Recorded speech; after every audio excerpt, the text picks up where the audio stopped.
Ele deixou o Brasil aos 20 anos de idade para jogar na Europa. A ideia era ficar 12 anos por lá, mas acabou sendo abraçado por um grande clube inglês, onde atuou por 10 anos. Atualmente joga na Lazio da Itália.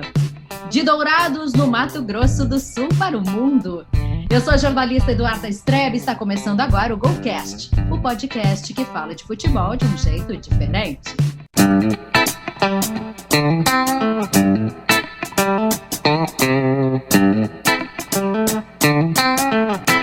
No episódio de hoje, vamos saber como anda o Lucas Leiva, que se destacou no Grêmio, ainda jovem, camisa 8, eleito melhor jogador do Brasil em 2006, bola de prata e de ouro também pela revista Placar.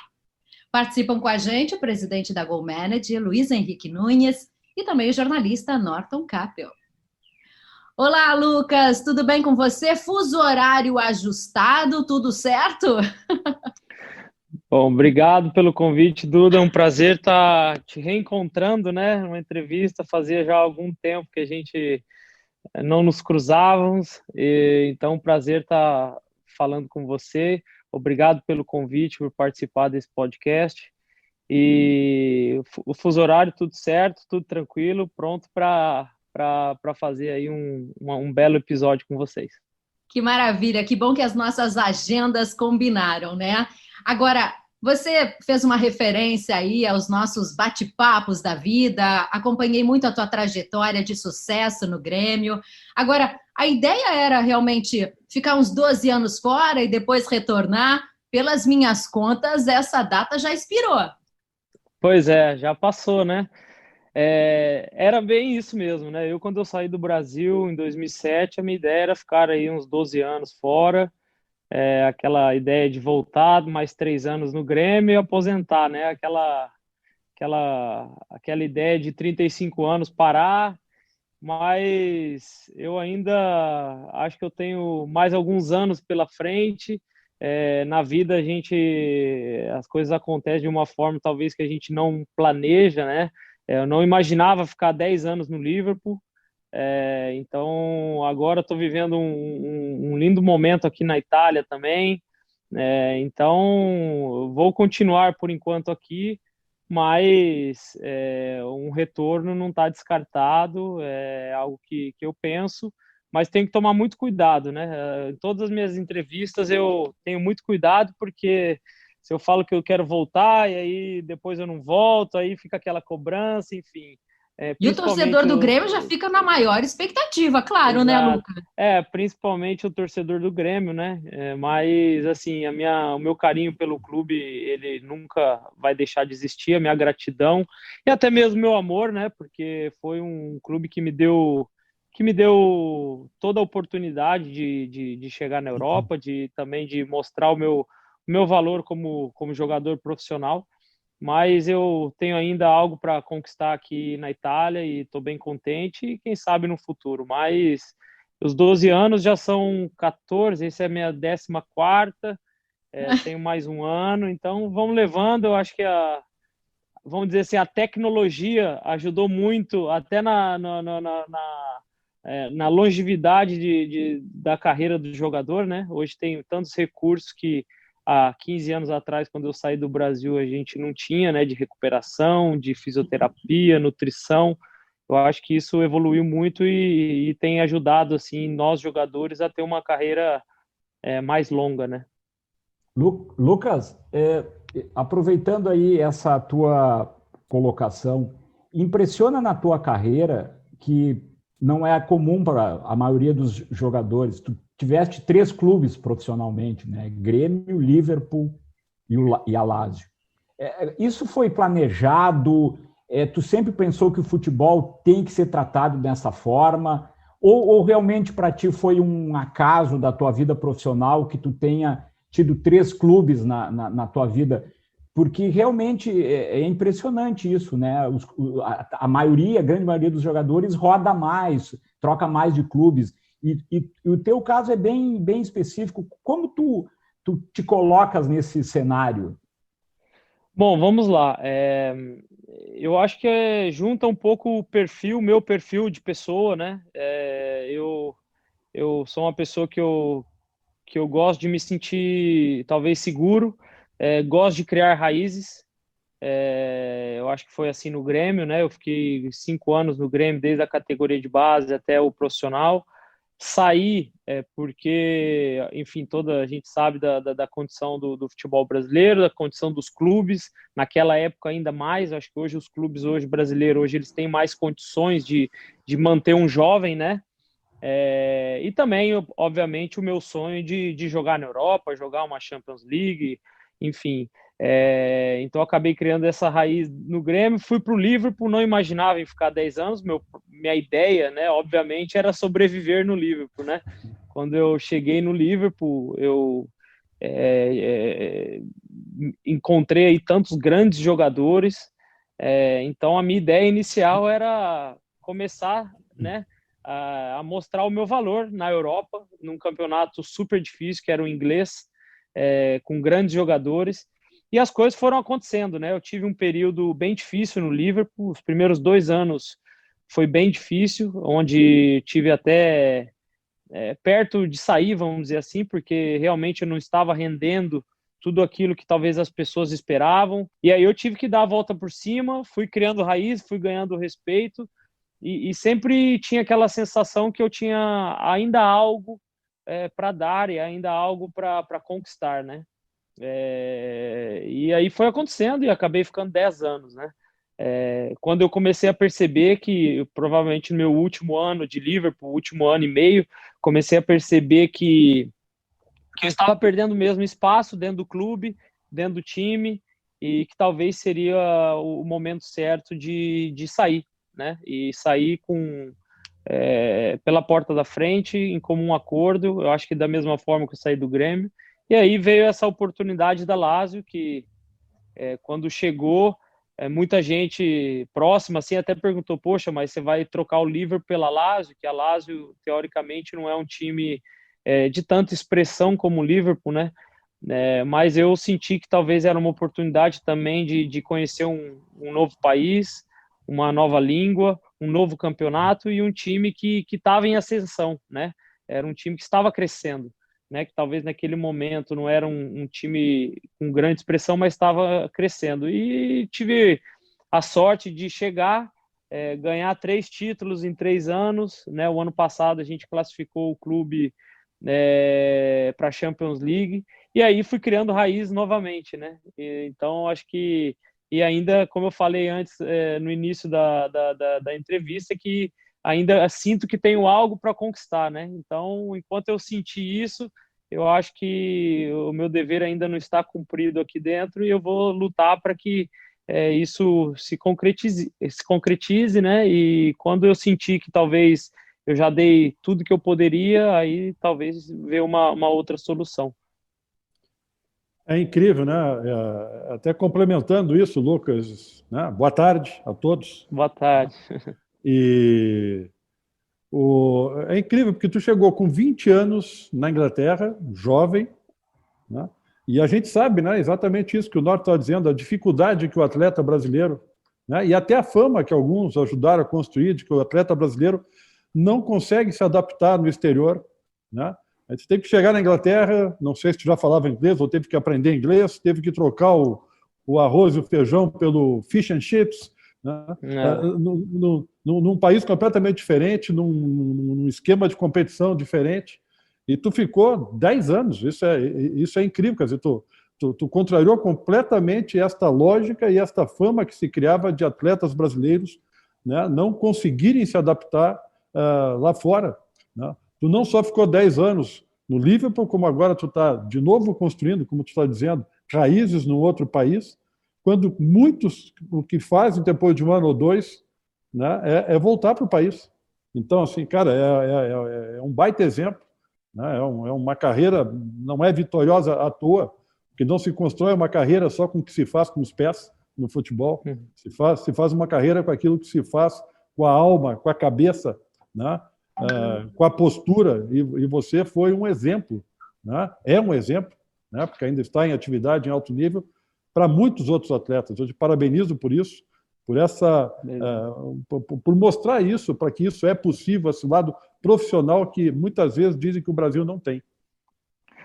Assim, eu acho que nenhuma carreira é fácil e é sempre positivo, né? A gente tem altos e baixos, eu acho que em qualquer carreira, não só no futebol, e eu acho que você tem que ser resiliente, né? Quando chegar esses momentos de dificuldade, talvez você não encontrar desculpas, né? Porque eu acho que a coisa mais fácil é a gente tentar encontrar desculpas, o treinador, ou é o arroz e o feijão, ou é o clima, ou é o idioma, enfim, desculpas a gente pode achar aqui milhões, né? Várias. Para justificar talvez algo que talvez a gente não estava disposto a fazer, a enfrentar, né? E eu tentei sempre enfrentar, como eu falei, eu sempre senti que talvez eu teria algo a mais para dar, e foi dessa forma que eu tenho levado a minha carreira todos os anos, né? Muita gente poderia falar, mas você poderia ter conquistado mais, ou poderia ter feito de menos. Poderia, eu acho que sempre, quando a gente para olhar qualquer carreira, sempre poderia ter feito um pouco a mais, mas poderia ter sido muito pior. Eu tive uma lesão grave lá no Liverpool, onde eu fiquei quase um ano parado, e isso me prejudicou bastante, né? Foi bem na época que eu estava com 25 anos, no auge da forma, vamos dizer assim, mas retornei, enfim, tentei não buscar desculpas, né? Seria muito fácil eu falar, agora eu já machuquei, enfim, já não estou mais do jeito que eu era, enfim. Então, tentar ter resiliência mesmo e botar um foco no que você tem de objetivo e ir atrás dele. E mesmo assim não é garantia, né, que você vai conquistar, né? Mas você indo em busca daquilo, eu acho que a chance ela aumenta muito. Deixa eu dar um passo atrás, antes de tu chegar no Liverpool, a tua chegada no Grêmio, né? Porque, como a Duda falou na abertura, você é do Mato Grosso do Sul. Exato. Né? Para quem não sabe, o Lucas Leiva é sobrinho do Leivinha, que é paulista, né? Que é paulista de Novo Horizonte. Ou seja, sobrinho de paulista, um sul-mato-grossense. Como é que tu foi parar em Porto Alegre, cara? Como é que tu achou o Grêmio te achou? Como é que foi esse início? Né?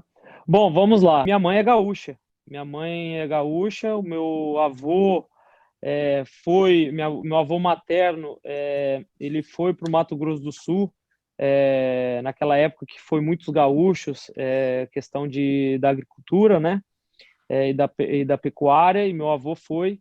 E então a minha geração, na verdade, já nasceu, meu irmão, meus primos nasceram já em Dourados, né, no Mato Grosso do Sul.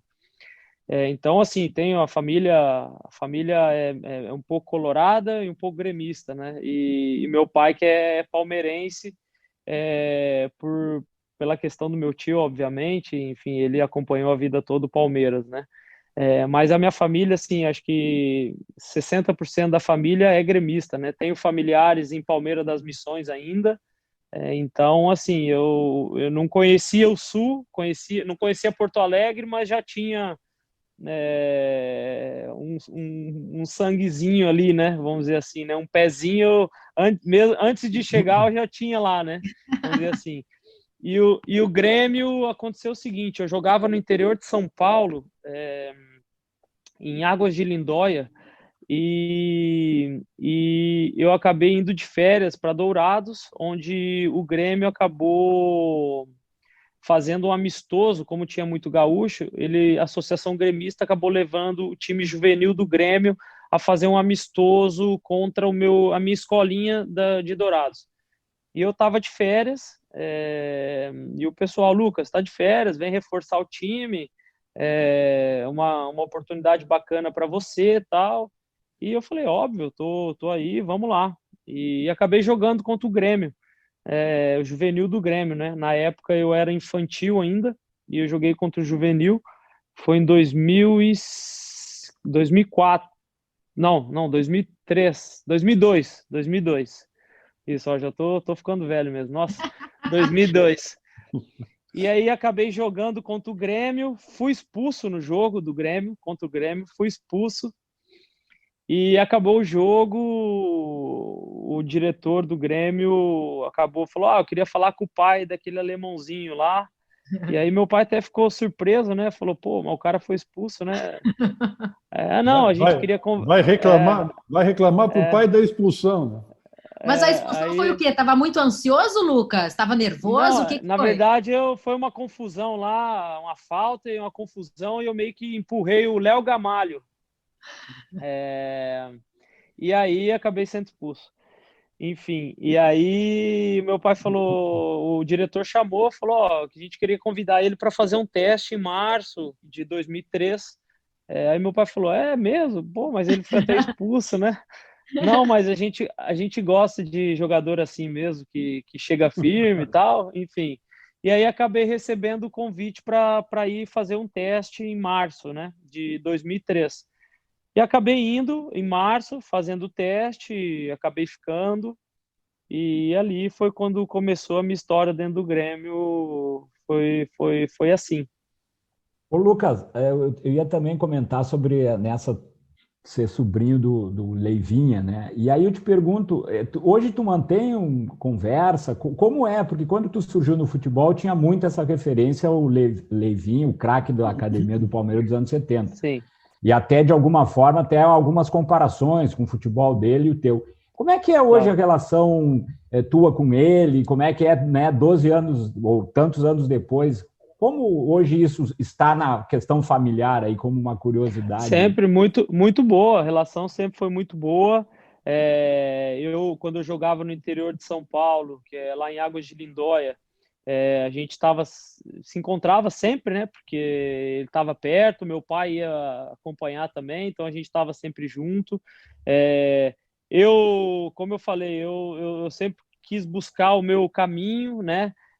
No início, eu poderia ter ido para outros clubes em São Paulo fazer testes, justamente porque meu tio sempre foi um grande jogador e poderia certamente conseguir, né, uma avaliação, alguma coisa, mas eu sempre quis meio que buscar o meu caminho, né?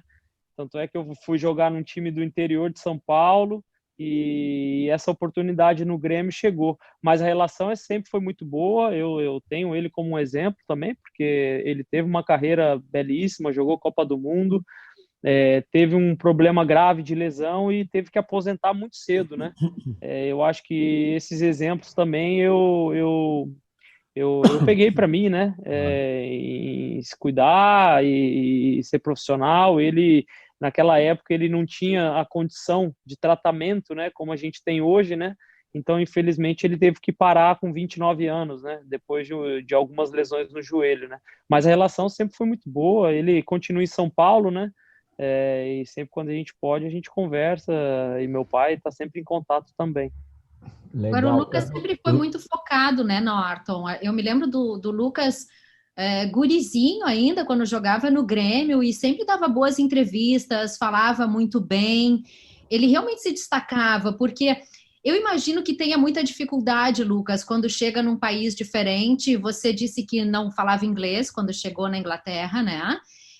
E a gente ouve muito a questão da dificuldade, inclusive dos treinadores, muitas vezes, essa relação com o jogador em função da língua que atrapalha. Isso foi o determinante na tua dificuldade na chegada? Ou tu acha que tu foi um pouquinho melhor preparado em função dessa tua maturidade em relação a outros jogadores que às vezes não conseguem se adaptar?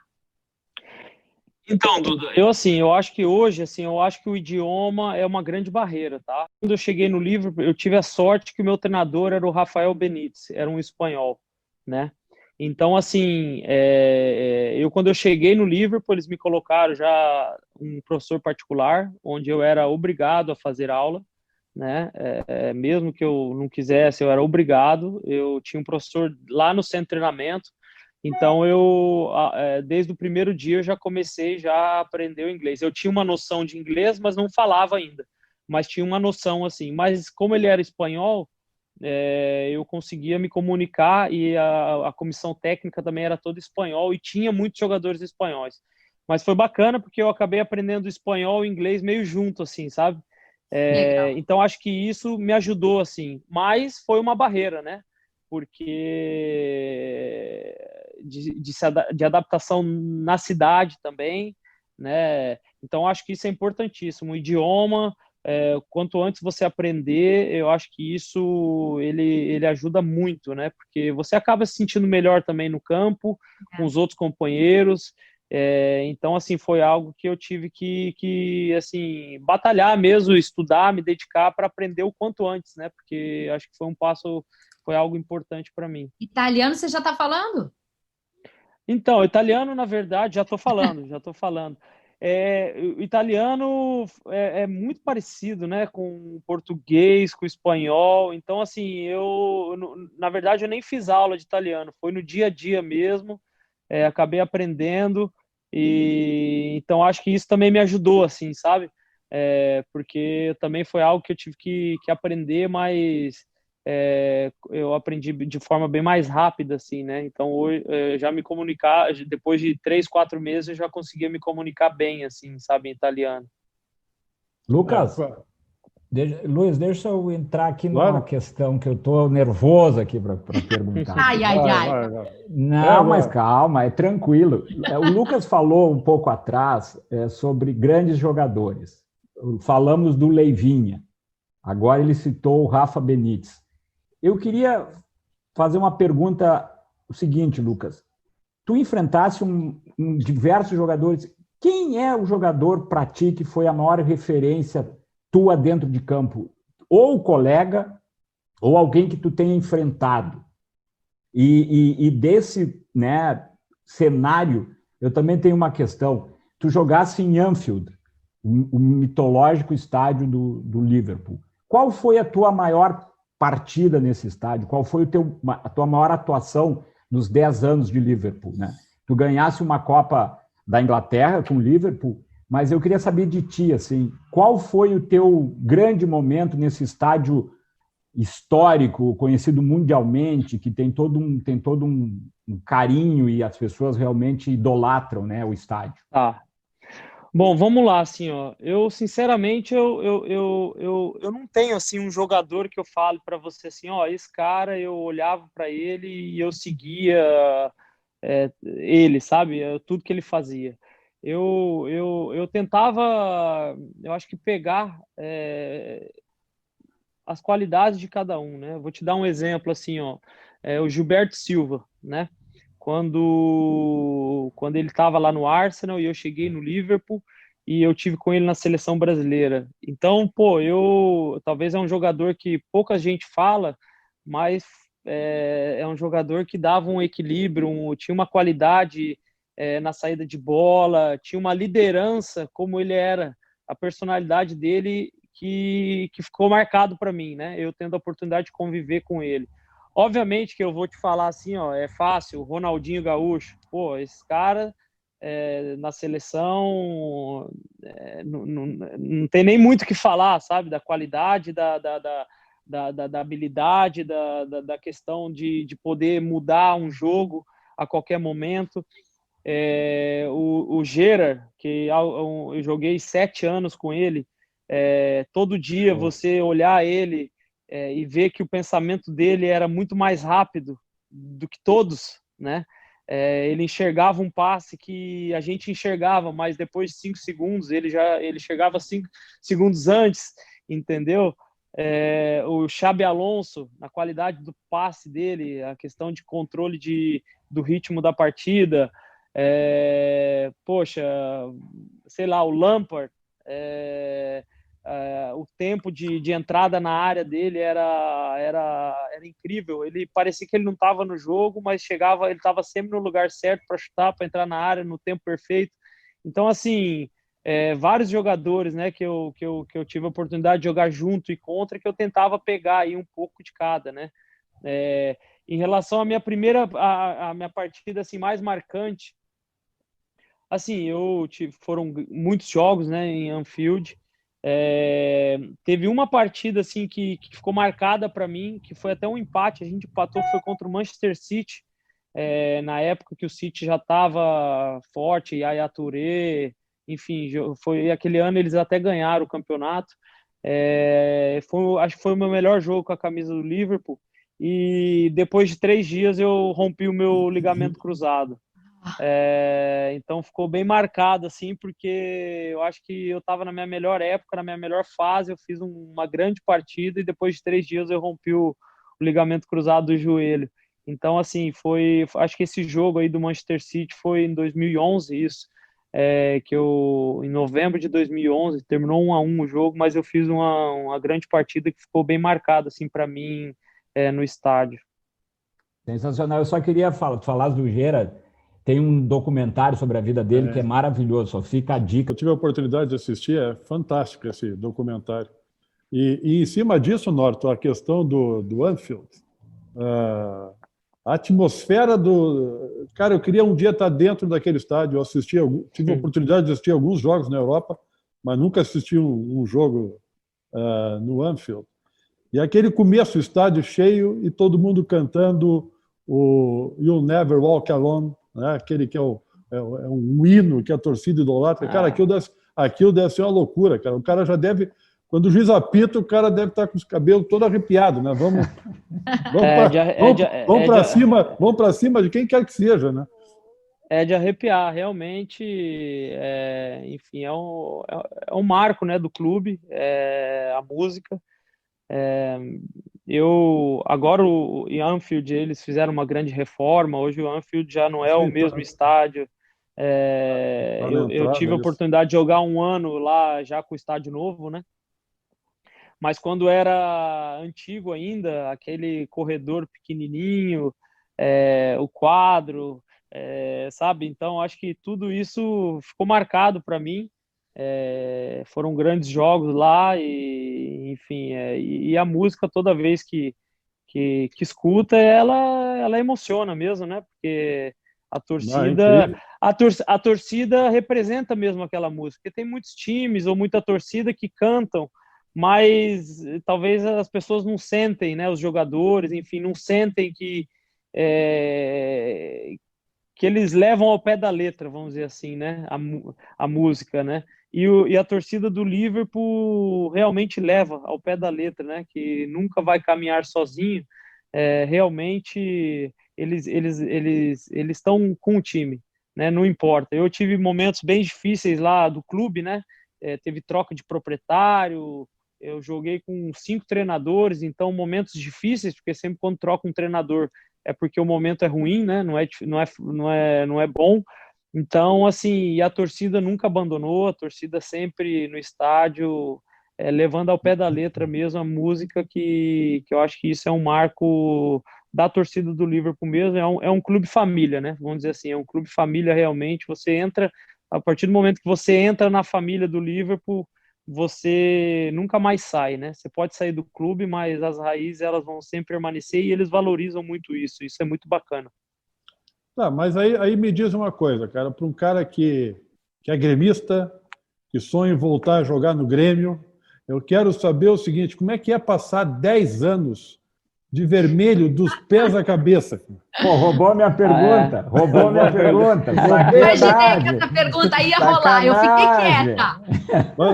Mas aí, cara, o podcast é sobre futebol, Norton. Ele levantou a bola. Eu não sei chutar que nem ele, mas eu chuto.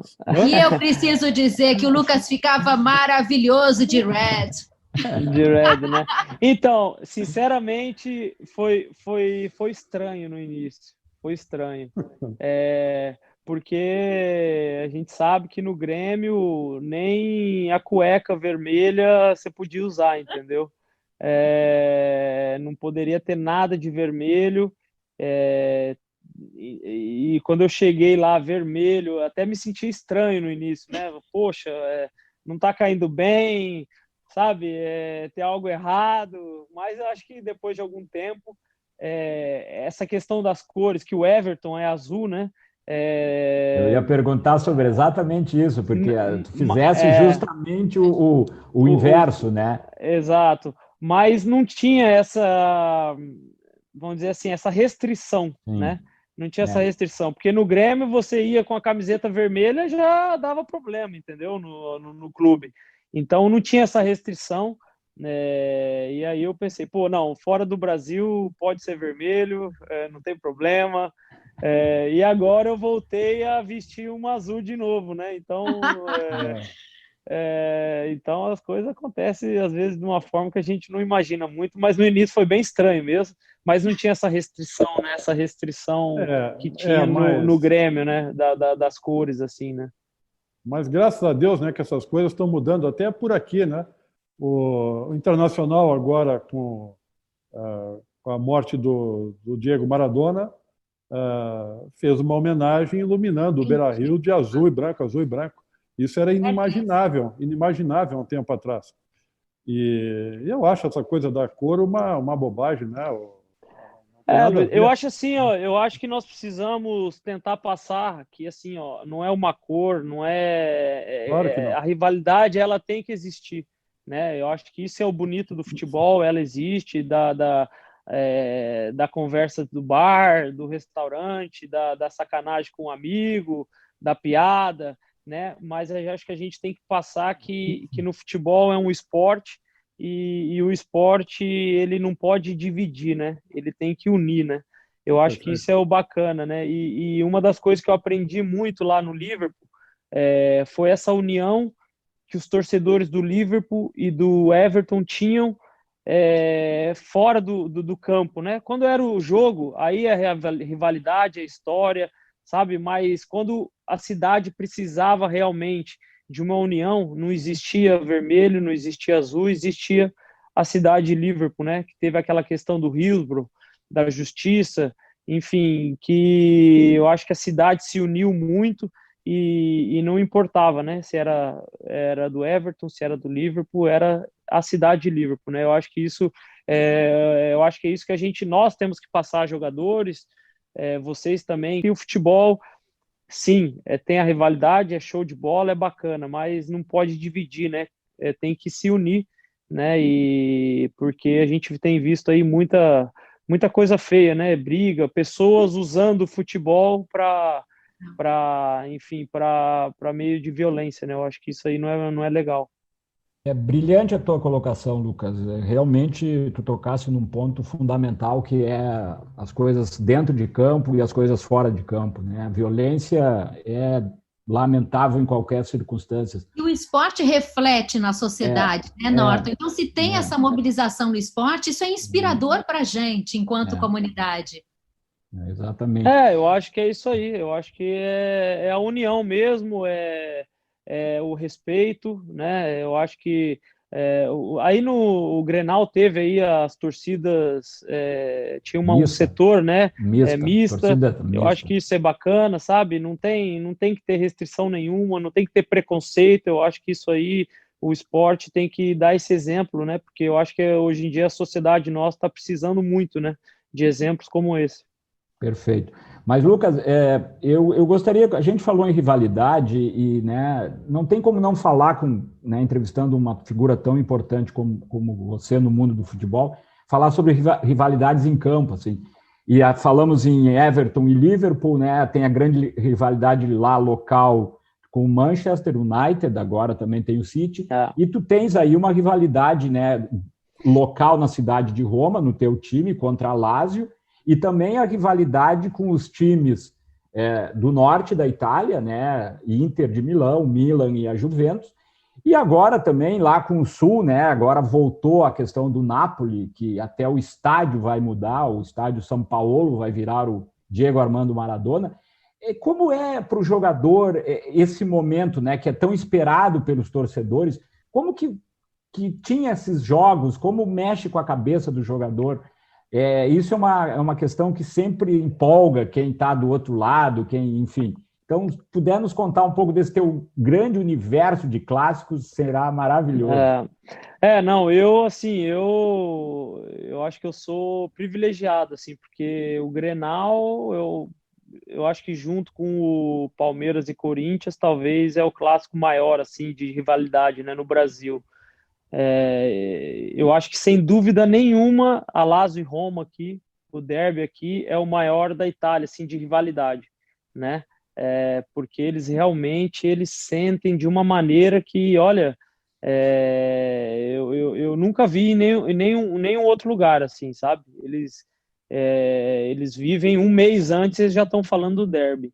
Então, assim, aqui é bem intensa a coisa.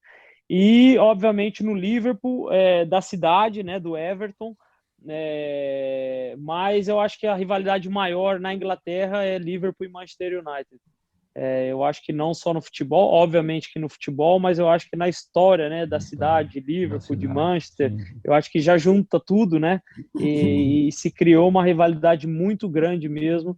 Então, esses 3 clássicos aí, obviamente que o Everton, por ser da cidade, cada um tem o seu jeito diferente, né, mas são clássicos bem bacanas assim de jogar e quando ganha é maravilhoso, né? Quando perde tem que ficar em casa porque senão dá problema. E como é que tá teu saldo, Lucas? Tu deve ter, né? Falamos em 12 anos de carreira. Como é que tá teu saldo em clássicos? Tá pró, contra, empatado? Qual é nos conta aí um pouquinho disso. Não sei, estatística assim eu não vou saber te dizer. Do Liverpool e Everton, com certeza eu ganhei bem mais do que perdi. Né?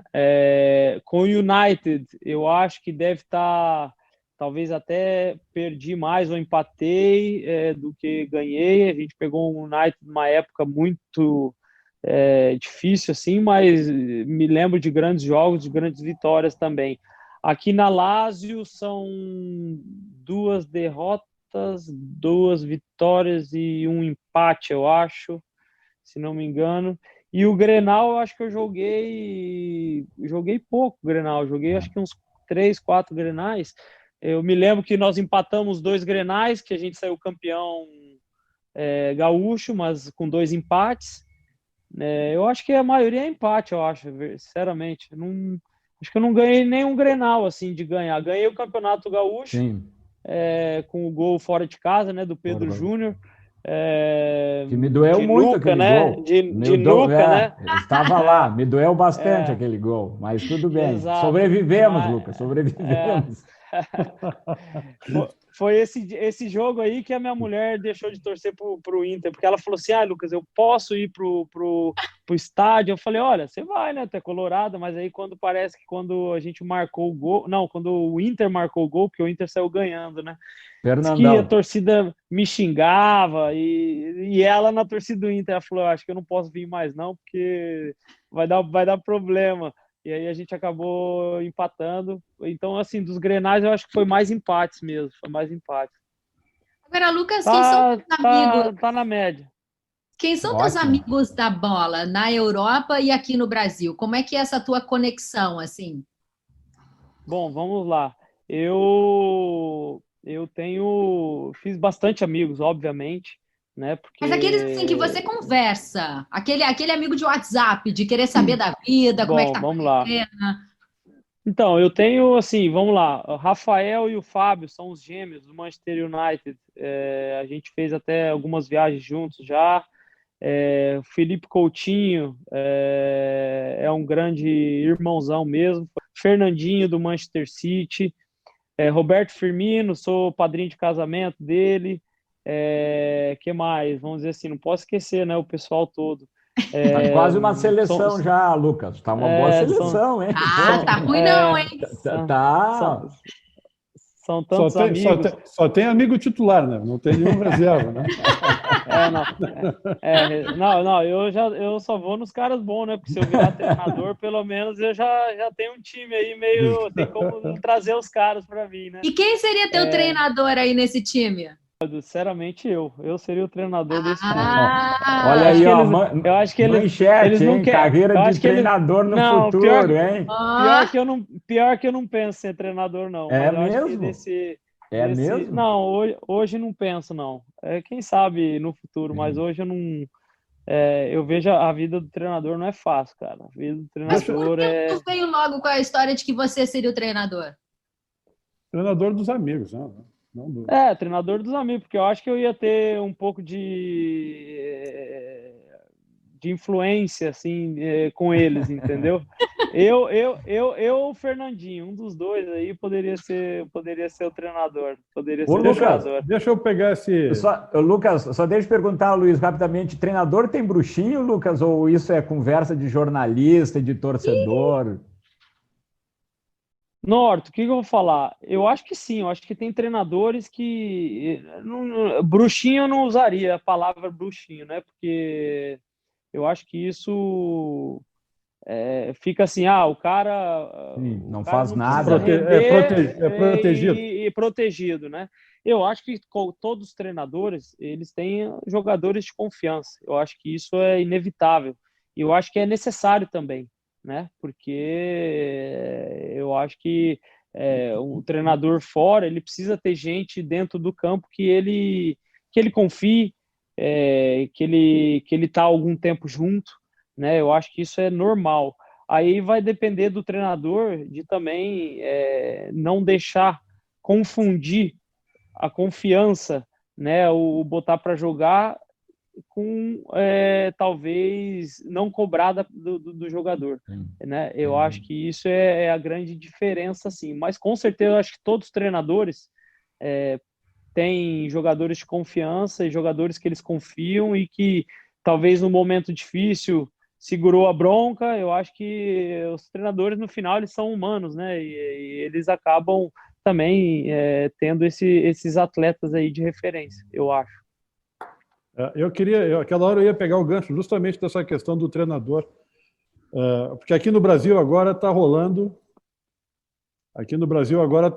a questão de se contratar treinadores estrangeiros, né? Jorge Jesus esteve aqui ano passado, foi campeão da Libertadores, foi campeão do Brasileirão, o líder do Campeonato Brasileiro hoje é um argentino, né, o Sampaoli, e eu acho que no Liverpool foi treinado, acho que por uns 5 treinadores, né, pelo Rafa, 5, isso. Rafa Benítez quando chegou lá, mas chegou a trabalhar com o Klopp também, né? 2 anos, aham. Um cara que está aí na mídia como sendo talvez o treinador em mais evidência nesse momento. Acho que no Grêmio lá atrás foi o Mano Menezes, né, naquela época. Exatamente, Mano Menezes. E na Lazio é o mesmo treinador, acho que é o Inzaghi, né, que está contigo. Inzaghi, exato. Aí, cara, em cima desse movimento que tem no Brasil agora de nós trazermos treinadores de fora para cá, será que o treinador brasileiro realmente parou no tempo, está defasado? O que está rolando? Tu que conviveu com esses baitas, né, nomes, né?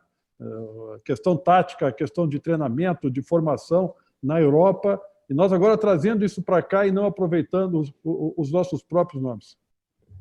Bom, Luiz, vamos lá. Eu acho que seria injusto da minha parte eu fazer um julgamento da questão dos treinadores brasileiros estando tanto tempo fora e não estando dentro, né, talvez de um time para saber como realmente funciona o trabalho, né? Eu não poderia fazer esse julgamento, essa análise, né? O que eu posso falar é do único treinador que eu tive, que foi o Mano Menezes no Grêmio, que naquela época, para mim, ele foi importantíssimo, né? Eu aprendi muita coisa com ele e muitas das coisas táticas que eu talvez aprendi foi com ele. Obviamente que com o Rafa Benítez, com o Klopp, com outros treinadores, eu fui me aperfeiçoando, mas também com a idade, enfim, eu acho que foi por isso, né?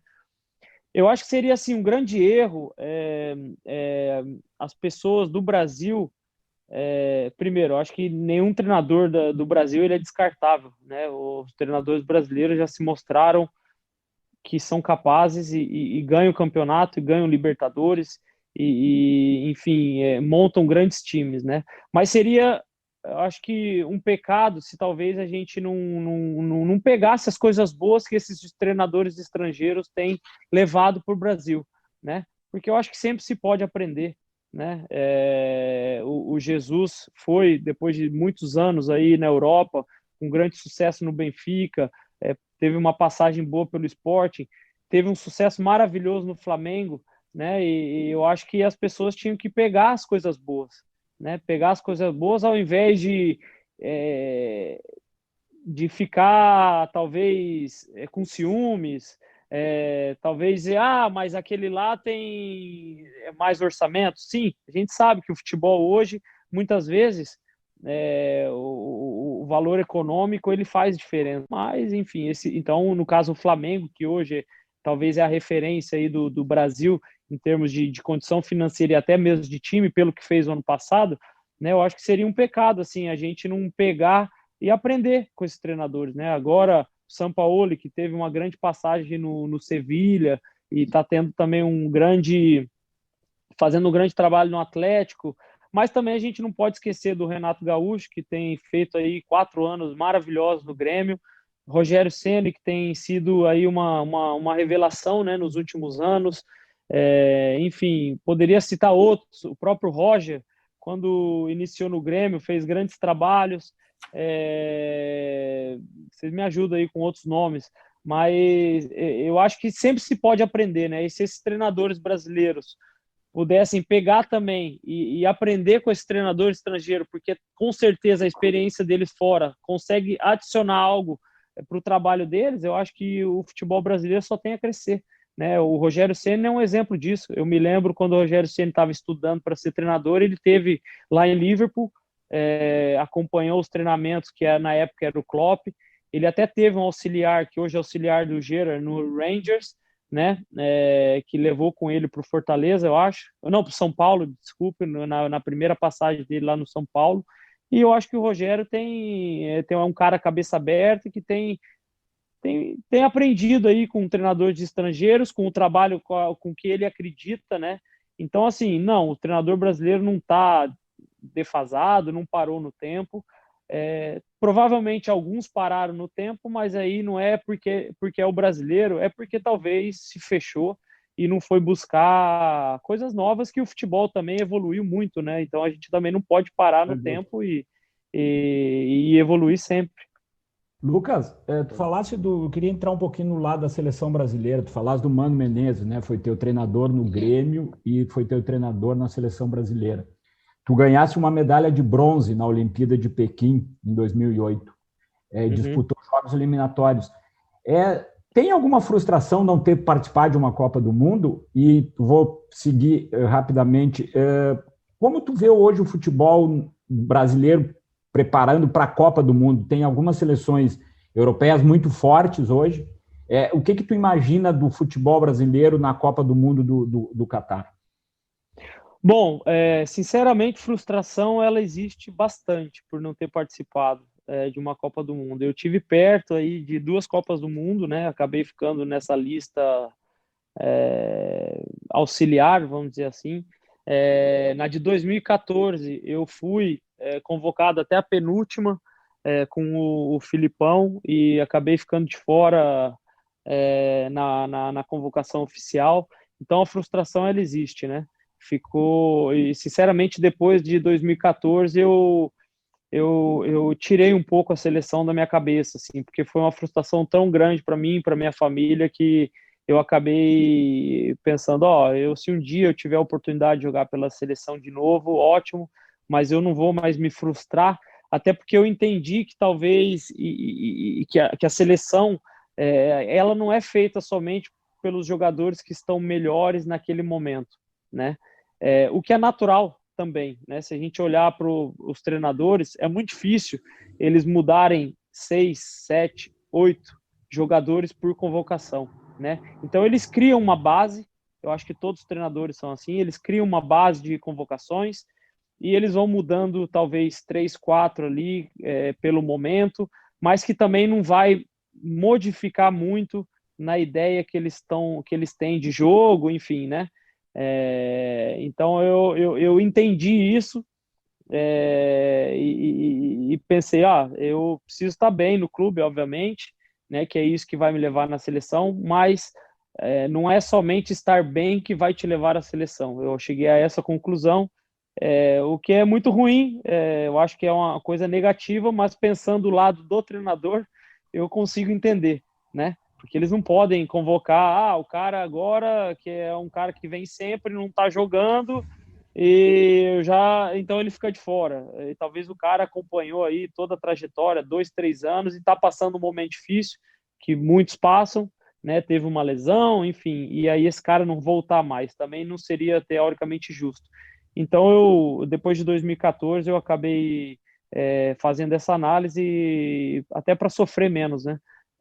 Eu acho que foi basicamente isso. Qual que foi a outra? Não, é só sobre seleções. A questão do momento da seleção brasileira, né, disputando uma eliminatória e uma projeção para o Catar, porque tem algumas seleções europeias hoje muito fortes, né? A Alemanha está em decadência, visivelmente, tomou uma goleada histórica, mas assim tem a Bélgica muito forte, a própria França, a Inglaterra tem um bom time, então é uma Copa que vai ser duríssima novamente. Então eu queria, né, tu tá nesse ambiente aí, poderia nos contar um pouco. Eu acho assim, eu acho que o Brasil hoje, o Brasil sempre teve grandes times, grandes jogadores. Eu acho que isso aí sempre vai ter. Eu acho que é inevitável, né?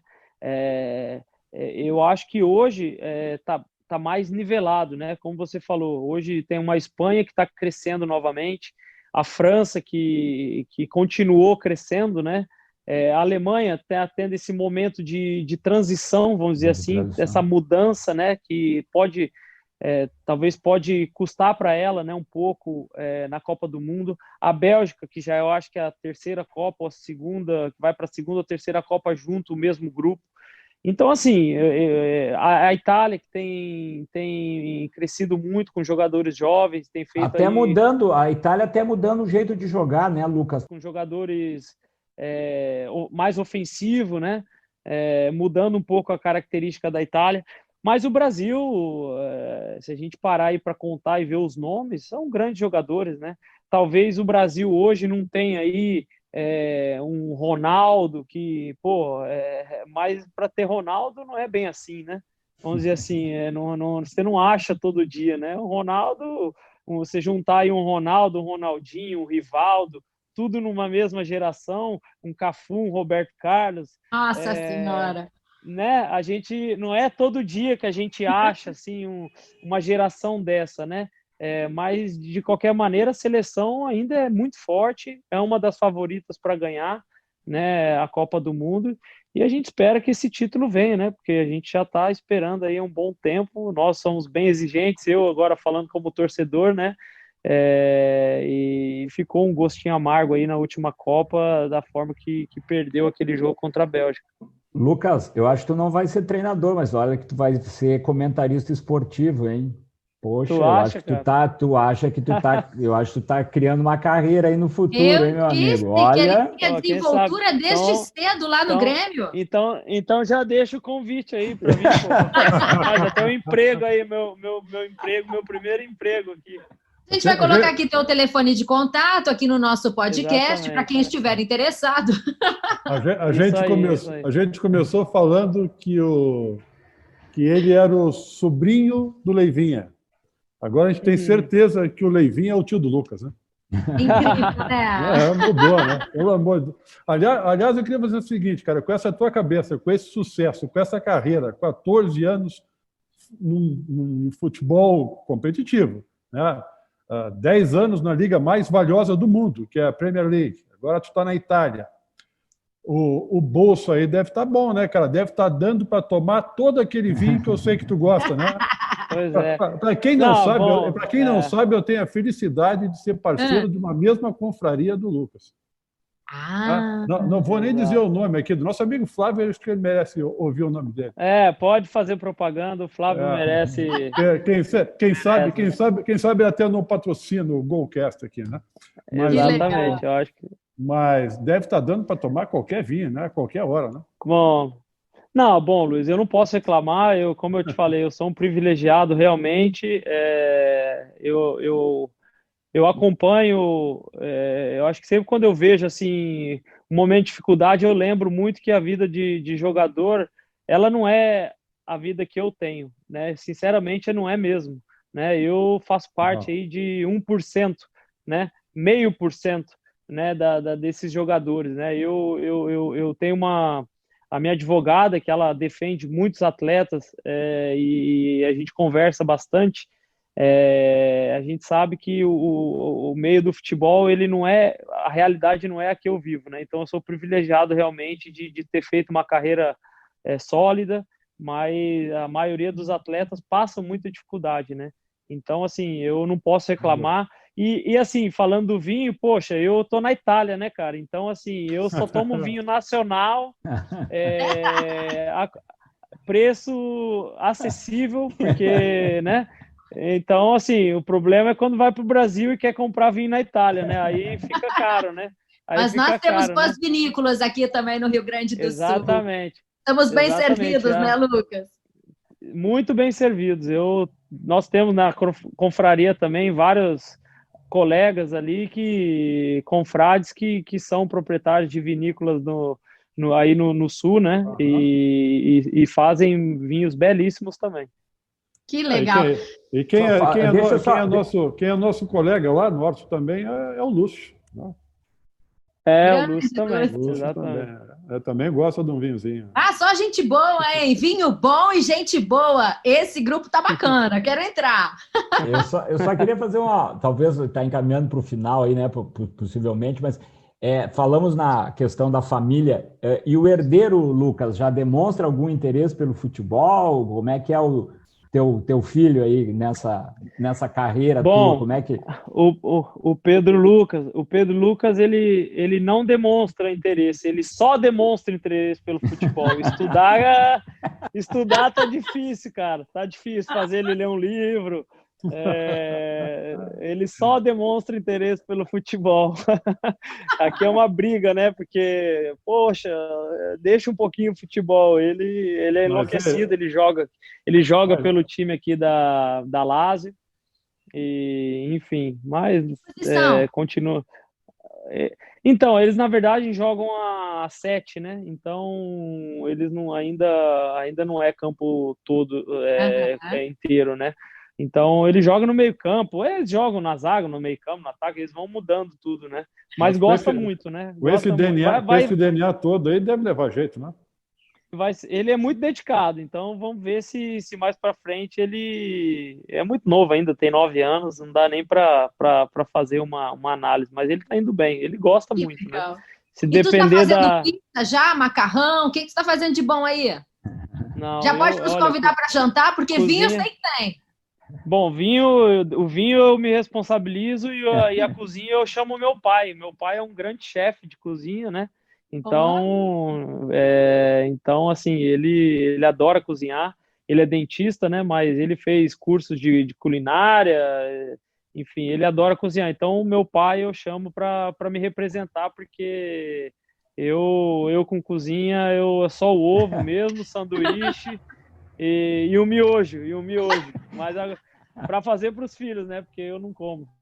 Lucas, que legal te ouvir, cara. Eu que comecei lá contigo, lá atrás, na carreira, tu era um garoto, tu ganhou o mundo, tu se desenvolveu e hoje tu dá uma baita entrevista dessas pra gente. Palminhas pra ti, Lucas. Tô muito feliz de ter te reencontrado. Aqui, ó, todo mundo com palminhas pra você aqui no YouTube.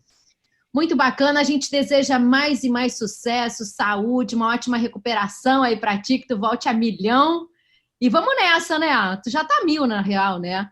Mas aproveitou a quarentena também para botar em dia, né? Exatamente. Eu passei aí, peguei o bicho, né? Mas já me recuperei, tá tudo certo, já tô 100% e agora é só terminar bem um ano e obrigado, prazer estar falando com vocês, foi muito bacana. E, pô, depois desse papo aí do vinho, eu acho que me deu até vontade de abrir um vinho, né? Acho que eu vou ter que abrir hoje. Sextou, né, Lucas? Sextou, né? E aí tá no horário. Aqui nós vamos ter que esperar um pouquinho ainda. Exatamente. A gente que lute agora. Qual vai ser a data, gente, da janta? Eu tenho agenda. Cara, é espetacular, cara. Espetacular. Muito bom. Baita papo. Realmente, tu faz parte de menos de 1% de privilegiados, mas não é à toa. Não é à toa. Foi aquilo que eu falei antes. Não se constrói uma carreira de jogador de futebol só com os pés. E hoje eu estou vendo que os teus pés e a tua cabeça, a tua postura, elas têm a mesma qualidade. É por isso que tu tem esse sucesso. E vários atletas deveriam escutar tudo isso que tu nos disse hoje. Porque obrigado. Se tem uma chance de nós passar de 1%, é seguindo exemplos como esse teu. Obrigado. Eu tenho mais essa temporada e a próxima ainda com a Lazio, tá? Eu tenho mais 1 ano e meio de contrato aqui, né? Eu terminaria aqui com 35. É sempre muito complicado, assim, você projetar. Eu falo assim, depois dos 30 é difícil você projetar muito, né? Porque cada ano, 6 meses, um ano, tudo pode mudar, né? Pode acontecer alguma lesão que você não espera, ou pode acontecer talvez uma troca de time, uma troca de treinador, que talvez venha um treinador e quer fazer uma mudança, uma transição, enfim. Enquanto eu me sentir bem e fisicamente e mentalmente para seguir, cara, eu gosto do que eu faço, então eu vou seguindo, né? Não tem como eu fazer muito plano assim. E não tenho, assim, vontade de jogar em nenhum outro time, não. Hoje em dia, que nem eu falei, eu não sou um cara, a minha carreira mostra que eu não sou um cara de mudar muito, né? Então, assim, o Grêmio é o único time ainda que eu teria vontade, mas também, como eu falei, não sei nem se vai dar tempo, né? Vamos ver como as coisas vão caminhando. Ô, Lucas, só uma última pergunta da minha parte. A Duda falou ficar o último. Já virou a última, né? Eu falei, mas assim, não é para gozar. Já virou abuso. Não tem problema. Lucas, tu era feliz e não sabia comigo, tu viu? Eu nunca te aluguei assim, cara. Não, é só realmente, Lucas, o impacto para a gente, né, para jogar sem torcida, né? A gente sabe que muito desse nivelamento do futebol está relacionado a times que têm mais torcida, que acaba tendo menos. Como é que é para o ambiente? O cara que entrava em Anfield lá e entra no estádio vazio, que loucura é essa na cabeça de vocês? Eu acho que hoje, assim, Norton, a gente já se acostumou, sinceramente. Assim, óbvio, a gente sente falta, né? Mas a gente sabe que que é algo que não vai voltar tão cedo, né? Então não adianta você ficar pensando que, a torcida, aqui abriram para 1.000 pessoas e a gente já notou diferença, sabe? Era só os familiares, convidados, mas pelo menos a gente já via alguém, já dava aquele algo a mais, né? Mas aí começou a segunda onda e cancelaram de novo. Mas então é algo que a gente não pensa muito agora. A gente sente falta, porque não é a mesma coisa, né? Não tem como, né? Mas a partir do momento que vai passando o tempo, a gente vai se habituando e vai tirando motivação. Vai tirando a motivação, porque no início parecia jogo amistoso, assim, sabe? Tipo... Sim. E aí agora você já consegue, sabe, tirar algo a mais mesmo não tendo a torcida, né? Então, assim, eu acho que a questão das 5 mudanças, eu acho que isso ajudou bastante, assim, porque como são muitos jogos e 5 trocas, ajuda também a manter o nível mais alto do jogo, sabe? Porque daí o cara, quando tá meio cansado, já 5 trocas, você ajuda a manter o nível do jogo. E aí os caras que entram também já entram motivados, eu acho que isso também ajuda, sabe? Muito bem, então ficamos só pela janta que ficou marcada então. O pai do Lucas vai cozinhar pra gente, o vinho o Lucas garante e o Golcast estará em peso na Itália para brindar essa excelente entrevista de hoje. Lucas, muito obrigada. Esse foi o Golcast, o podcast que fala de futebol de um jeito diferente. Até a próxima, um beijo, a gente se vê.